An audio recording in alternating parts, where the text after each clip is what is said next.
अस्सलाम वालेकुम स्टूडेंट्स। आज जो है हम डिस्कस करेंगे वो है फ्रंकल का अब दूसरा नाम क्या है। फ्रंकल को जो है ना हम कहते हैं acute otitis externa, localised acute otitis externa इसका दूसरा नाम है। हम ये सारा डिस्कस करेंगे कि किस तरह से इसकी डेफिनेशन है और क्या काजेज़ हैं, किस तरह से हमने सिनेरियो जो है वो पिक करना है। सबसे पहले हम बेटे इसकी डेफिनेशन देखेंगे, दैन हम इसकी काज देखेंगे। उसके अलावा जो है हम इसके डायग्नोस्टिक पॉइंट्स डिस्कस करेंगे कि कौन कौन से डायग्नोस्टिक पॉइंट्स हैं या सिनेरियो पिकिंग पॉइंट्स हैं जिनसे हमने पेशेंट को रिकॉग्नाइज़ करना है। उसके बाद जो है हम देखेंगे कि क्या ट्रीटमेंट हम पेशेंट में देते हैं जो है फ्रंकल वाला पेशेंट आएगा हमारे पास, तो हम ये सारी डिस्कस करेंगे। तो सबसे पहले अगर हम डेफिनेशन देखें तो डेफिनेशन में बेटा ये होता है कि it is an infection of hair follicle. वो कहाँ पे हो रही होती है? इन एक्सटर्नल एयर कैनाल में। जो हमारे आपको पता होगा कि एक्सटर्नल एयर कैनाल है उसके दो पार्ट्स होते हैं, एक बोनी पार्ट होता है, दूसरा कार्टिलेजनस पार्ट होता है। अब जो कार्टिलेजनस पार्ट है इसके अंदर जो है बेटे हेयर होते हैं कान में, एक्सटर्नल एयर कैनाल में। तो ये इसका इन्फेक्शन है, यहाँ पे जो है इसको बॉयल भी कहते हैं, फ्रंकल भी कहते हैं, ठीक है। तो ये कान के अंदर हो जाता है। अभी इसकी डेफिनेशन होगी ये क्या है, इन्फेक्शन है और इन्फेक्शन ऑफ हेयर फॉलिकल। और ये कौन सा बैक्टीरिया करवा रहा होता है, आपने ये बात माइंड में रखनी है। ये जो है स्टेफाइलोकोकल इन्फेक्शन है, स्टेफाइलोकोकस बैक्टीरिया है वो इसको करवा रहा होता है। और जो है ये किस तरह से हमने कहा कि ये सिर्फ कार्टिलेजनस पार्ट जो होता है एक्सटर्नल एयर कैनाल का वहाँ तक कन्फाइंड होता है और बोनी में नहीं जाता। ये भी बात आपने माइंड में रखनी है। उसके बाद जो है पेशेंट हमारे पास किन किन सिम्टम से आता है। जो हमारे पास ये काज में ये आ गया कि स्टेफाइलोकोकस आरियस जो स्टेफाइलोकोकस बैक्टीरिया है वो काज करवा रहा है।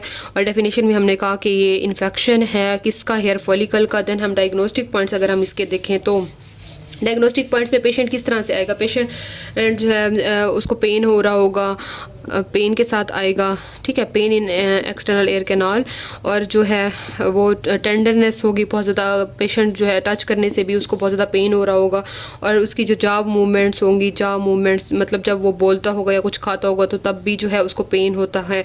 तो ये बहुत ज़्यादा इंपॉर्टेंट है कि सिनेरियो में वो खाएगा। एक पेशेंट हमारे पास आया, उसको कान में बहुत ज़्यादा दर्द है, टेंडरनेस है, और जब भी वो कुछ खाता है या जॉ मूव करता है तो उसको जो है ना उसका पेन बहुत ज़्यादा इंक्रीज़ हो जाता है। तो ये जो है सिनेरियो में वो ज़रूर जिक्र करेगा इस तरह से। और एडिमा होगा और जो पेन है वो च्यूइंग मूवमेंट से ज़्यादा इंक्रीज़ हो रहा है, तो ये इस तरह का सिनेरियो आएगा। देन अगर हम इसका ट्रीटमेंट देखें तो ट्रीटमेंट में अगर तो पस बन गई है, ट्रीटमेंट दो तरह का है। एक ट्रीटमेंट है कि विद एब्सेस फॉर्मेशन, एक है विदाउट एब्सेस फॉर्मेशन। अगर तो विदाउट एब्सेस फॉर्मेशन है मतलब अभी जो है ना वो बॉयल जो है एब्सेस में कन्वर्ट नहीं हुआ, तो उसका ट्रीटमेंट डिफरेंट है। अब जो विदाउट एब्सेस फॉर्मेशन जो है ट्रीटमेंट है, तो सबसे पहले हम उसमें करेंगे कि हम जो है ना उसको सिस्टेमिक एंटीबायोटिक्स देंगे ताकि जो है उसका इन्फेक्शन ट्रीट हो।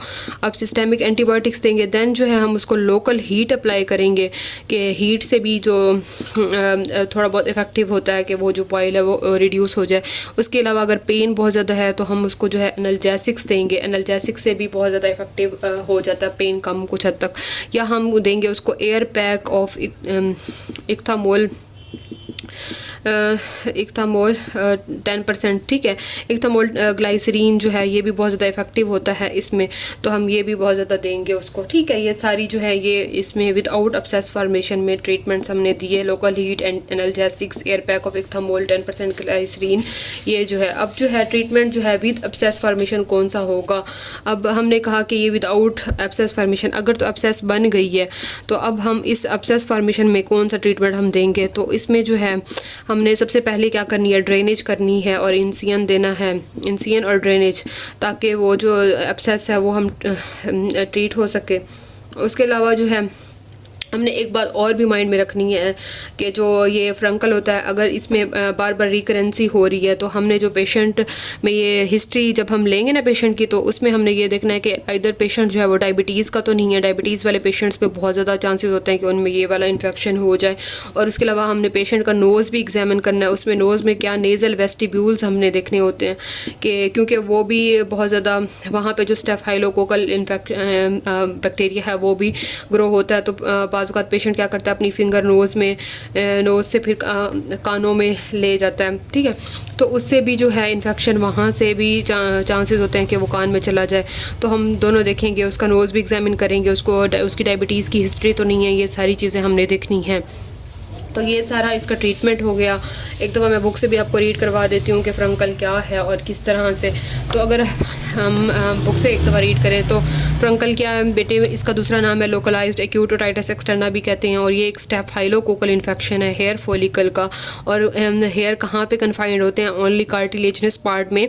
तो ये जो है सिर्फ कार्टिलेजनस पार्ट में होगा। और इसमें पेशेंट किस तरह से आएगा? हमारे पास सिवियर पेन होगा, उसको टेंडरनेस हो रही होगी, पेनफुल पिन्ना होगा, मूवमेंट्स ऑफ जॉ उसकी बहुत ज़्यादा इफेक्ट हो रही होंगी, ऑन च्यूइंग, या इस तरह से पेरी आरिकुलर लिम्फ नोड्स भी बहुत ज़्यादा उसके टेंडर हुए होंगे। अब ट्रीटमेंट में उसने ये बताया हुआ है कि अगर तो विदाउट एन एब्सेस फॉर्मेशन है तो उसमें हम सिस्टेमिक एंटीबायोटिक्स देंगे, उसको एनाल्जेसिक्स देंगे, लोकल हीट देंगे, 10% इक्थामोल ग्लाइसरीन, ये भी बहुत ज़्यादा इफेक्टिव है। उसके बाद जो है अगर तो विद एब्सेस फॉर्मेशन है तो हमने इंसिजन और ड्रेनेज देनी है। अगर रिकरेंट फ्रंकुलोसिस बार बार हो रहा है तो डायबिटीज़ की हिस्ट्री हमने देखनी है कि इधर पेशेंट डायबिटीज़ का तो नहीं है, और हमने नेज़ल वेस्टिब्यूल्स भी उसके एग्जामिन करने हैं, क्योंकि इनमें भी बहुत ज़्यादा चांसेस होते हैं कि स्टेफाइलोकोकल इन्फेक्शन हार्बर हो। तो ये सारा जो है फ्रंकल हो गया। नेक्स्ट अगर हम ऊपर इसके एक और डिजीज़ भी है, ये भी हम इसी में डिस्कस कर लेते हैं, ओटाइटिस एक्सटर्ना हेमरेजिका। ये भी कभी कभार एससीक्यू में आ जाती है। तो ये बेटे क्या है, इसमें जो है पेशेंट जो है इसमें जो है characterised formation of haemorrhagic bullae बन जाते हैं on tympanic membrane and deep meatus. जो हमारी टिम्पैनिक मेम्ब्रेन होती है उस पर जो है ना हेमरेजिक बुल्लाए बन जाते हैं। और ये किस वजह से है? ये एक वायरल इन्फेक्शन है। और कौन सा बैक्टीरिया जो है, इन्फ्लुएंजा वायरस, ये इफेक्ट इससे हो रही होती है। और कंडीशन में क्या होता है, पेशेंट हमारे पास किस तरह से आता है? सीवियर पेन होता है उसको कान में, और ब्लड स्टेन डिस्चार्ज, उसके कान से ब्लड भी आ रहा होता है जब बुल्लाए जो है रप्चर हो जाते हैं। अब ट्रीटमेंट में हम क्या करेंगे? उसको एनाल्जेसिक्स देंगे ताकि जो है उसका पेन कम हो। एंटीबायोटिक्स बहुत ज़्यादा इफेक्टिव होते हैं ट्रीटमेंट में। और ये जो है हमारे पास ओटाइटिस एक्सटर्ना हेमरेजिका हो गया। और इसके बाद जो है हर्पीज ज़ोस्टर ऑर्टिकस, ये भी इसी तरह से वायरल इन्फेक्शन ही है, बट इसमें ये डिफरेंस है कि ओटाइटिस एक्सटर्ना हेमरेजिका में हमारे पास बुलाए बन रहे थे, इसमें जो है ना वेजिकल्स फॉर्मेशन हो रही होती है टिम्पैनिक मेम्ब्रेन पे। और जो है हमारे पास 7th और जो है 12 होगी, 7 और 8 क्रेनियल नर्व्स भी जो हैं वो बहुत ज़्यादा इफेक्टिव हो रही होती हैं, तो ये इन्वॉल्व हो रही होती हैं। तो ये हमारे पास हर्पीज ज़ोस्टर ऑर्टिकस, बस हमने ये माइंड में रखना है कि इसमें वेजिकल्स टिम्पैनिक मेम्ब्रेन पे फॉर्मेशन हो रही होती है, इसमें जो है फॉर्मेशन ऑफ हेमरेजिक बुल्लाए। तो ये हमारे पास वायरल हो गया। और बैक्टीरियल में हमने देखा कि फ्रंकल या लोकलाइज्ड एक्यूट ओटाइटिस एक्सटर्ना। इंशाल्लाह फिर नेक्स्ट में हम अपना बाकी डिस्कस करते हैं। Thank you.